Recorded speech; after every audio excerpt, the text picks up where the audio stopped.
सास का घूंघट पार्ट 4।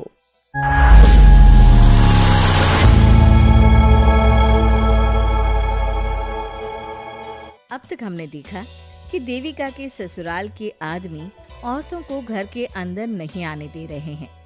देविका उन्हें पुलिस में जाने की धमकी देती है, जिससे पूरे गांव में अफरा तफरी मच जाती है। तभी गांव का एक आदमी सरपंच को बुलाकर ले आता है। सरपंच उनके घर के बाहर का नजारा देखकर कहते हैं, जोगिंदर जी, ये आपके घर की औरतों ने कैसा हंगामा मचा रखा है। आपका घर तो संस्कारों की मिसाल था, लेकिन ये मैं क्या देख रहा हूँ, आपके घर की किसी औरत ने घूंघट नहीं कर रखा। अब सरपंच जी, हमारे घर की औरतों को इस देविका ने बहकाया है। हमने पहले ही इन सबको चेतावनी दी थी कि अगर ये घर से बाहर गई तो हम इन्हें घर में नहीं आने देंगे। अब ये देविका हमें धमकी दे रही है कि पुलिस को बुलाएगी। क्या पुलिस? इस गांव का बरसों पुराना इतिहास रहा है। इस गांव में कभी पुलिस नहीं आई। गांव के सभी फैसले हमने मिलजुल कर किए हैं। जोगिंदर, तुम्हारे घर का फैसला पंचायत करेगी। सरपंच जी, आपने ठीक कहा। पंचायत दोनों तरफ की बातें सुने और जो भी फैसला पंचायत करेगी वो हमें मंजूर होगा। तो ठीक है, आज दोपहर को सभी गांव की चौपाल पर इकट्ठा होंगे और वहीं तुम्हारे घर का फैसला होगा। सरपंच वहां से चला जाता है। घर के आदमी घर के अंदर जाकर दरवाजा बंद कर लेते हैं और घर की औरतें वहीं घर के बाहर पेड़ के नीचे बैठ जाती हैं। तभी विमला कहती है, देविका बहू, तुम्हें भूख लगी होगी ना? नहीं माँ जी, मुझे भूख नहीं लगी, मैं ठीक हूँ। बहू, तेरा बच्चा छोटा है अभी, तुझे भूखा नहीं रहना चाहिए। वीना, सुजाता, जाओ पास में जो पंडित जी का बाग है ना, वहाँ से कुछ फल तोड़ लाओ।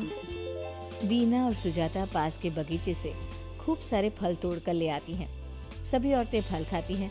तभी देविका कहती है, आप सब घर से बाहर निकली, घूंघट उतार दिया तो इन मर्दों की इज्जत चली गई, लेकिन हम सब घर के बाहर भूखे प्यासे बैठे हैं।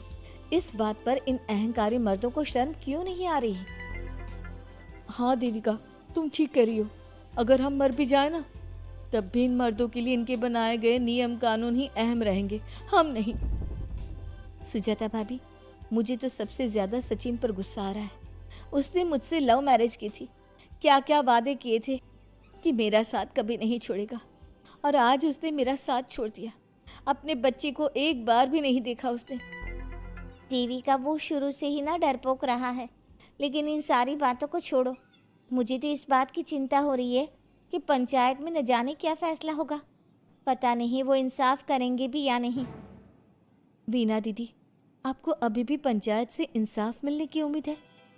अगर इस गांव की पंचायत में सच में इंसाफ करने की भावना होती तो सरपंच जी अभी हमें घर के अंदर जाने देते।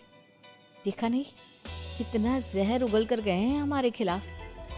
तो बहू, अब हम क्या करेंगे? पंचायत तो हमारे खिलाफ ही फैसला सुनाएगी। पहले तो हम अपनी सारी बातें रखेंगे। अगर ये लोग नहीं माने तो आपको वही करना होगा जो मैं कहूँगी। लेकिन एक बात आप याद रखना, किसी भी सूरत में हम झुकेंगे नहीं, क्योंकि हम सही हैं।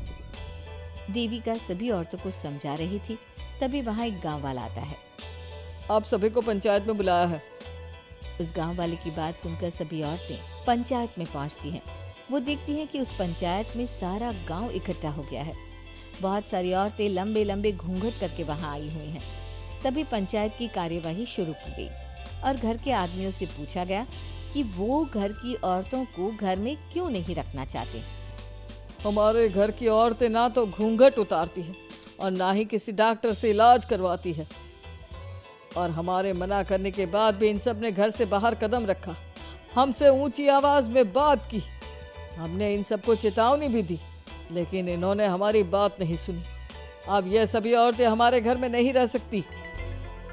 अब औरतें अपना पक्ष रखें। ये कानून की किस किताब में लिखा है कि औरतों को घूंघट करना चाहिए? और अगर मेरे ससुराल की औरतें मुझे डॉक्टर के पास ना लेकर जाती तो ना मेरा बच्चा जिंदा बचता और ना ही मैं। लेकिन दाई अम्मा से हम इलाज करवा रहे थे ना। दाई अम्मा को कुछ समझ में नहीं आ रहा था। देविका का इलाज दाई अम्मा के बस की बात नहीं थी। काफी देर तक दोनों पक्षों में बहस चलती रही। दोनों एक दूसरे पर आरोप प्रत्यारोप लगाते रहे, लेकिन दोनों पक्षों की बात सुनने के बाद पंचायत ने जो फैसला लिया उसके लिए तो देविका पहले से ही तैयार थी। दोनों पक्षों की बात सुनने के बाद पंचायत ने यह फैसला किया है कि सारी गलती महिलाओं की है। अगर वो अपने अपने पतियों से माफ़ी मांग लेती है और वादा करती है कि भविष्य में कभी ऐसी गलती नहीं दोहराएंगी, तो वो घर के अंदर प्रवेश कर सकती हैं। हमें पंचायत का फैसला मंजूर नहीं है। हमने कोई गलती नहीं की जो हम माफ़ी मांगे। और किस बात का वादा करें हम? हमने देविका की जान बचाई है, तो आप हमसे भविष्य में किसी की जान न बचाने का वादा ले रहे हैं क्या? अगर तुम्हें पंचायत का फैसला मंजूर नहीं है तो तुम सबको घर में नहीं पुरानी हवेली में रहना होगा, जो अब खंडहर बन चुकी है। यह खंडहर तुम्हारे घर के सामने ही है। सरपंच जी, आपका फैसला सही नहीं है।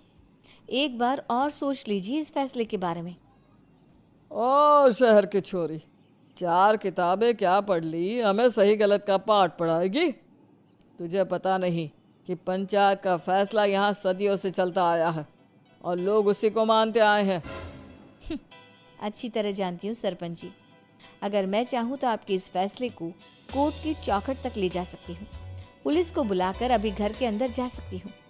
पंचायत और घर के आदमियों की शिकायत पुलिस में कर सकती हूँ और अपने बच्चे को उसका हक दिलवा सकती हूँ।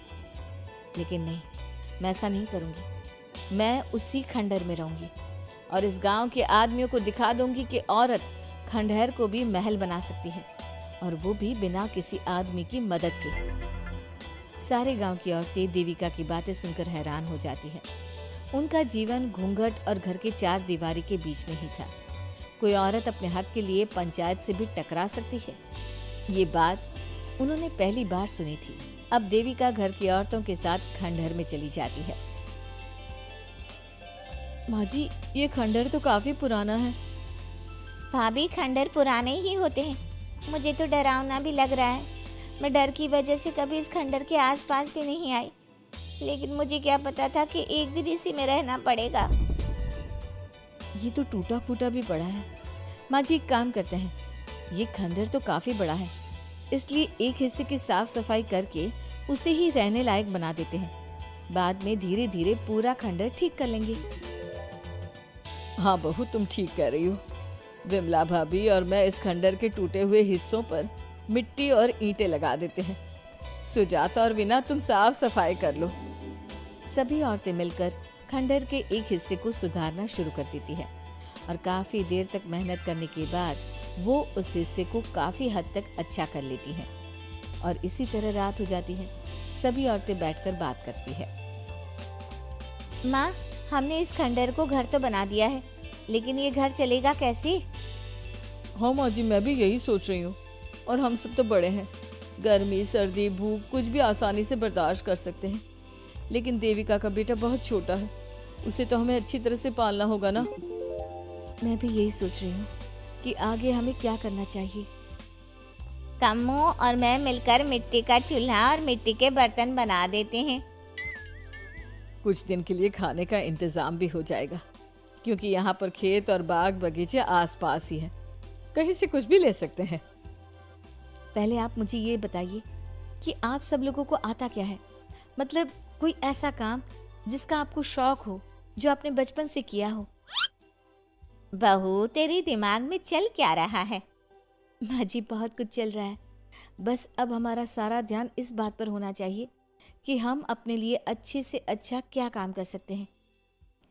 आप सब हिम्मत से और समझदारी से काम लो, फिर देखना हम इस खंडहर को भी महल बना देंगे। इसके लिए सबसे पहले हमें आत्मनिर्भर बनना होगा। देविका सभी को समझा रही थी, तभी उसका बेटा रोने लगा।